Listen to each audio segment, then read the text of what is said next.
waa tahay dhageystayaal waxaad ku soo dhawaataan qiso cajiib ah oo ciwaankeedu yahay mar walba Allah tala saaro. gabar ayaa habeen waxa ay ku soo daahday xaafadda ee degneed gabar kale oo ay saaxiibo yihiin. kadib waa ay soo baxday intii ay wadada maraysay ayay cabsi dareentay maadaama ay wadada cidla ahayd. waxa ayna tala saaratay Allah.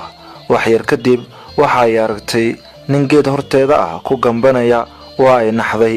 waxa ay Allah ka barisay in uu badbaadiyo iyadoo ducooyin badan afka ku haysa ayay si tartiib ah ninkii u agmartay. gurigeeda ayayna si nabad ah ku tagtay. subaxii ayaa waxa ay maqashay in wadadii ay soo martay geedkii ninka ku jiray agtiisa lagu dilay gabar.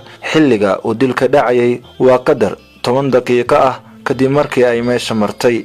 waxa ay dareentay in ninka dilka geystay uu yahay kii ay soo agmaraysay si ay booliska ugu sheegto ninkii tilmaamtiisa ayay aaday saldhigga. kadib taliyihii saldhigga joogay ayaa u sheegay inay hayaan dhowr nin oo habeenkaasi la soo qabtay looguna shakisan yahay dilka gabadha in ay geysteen.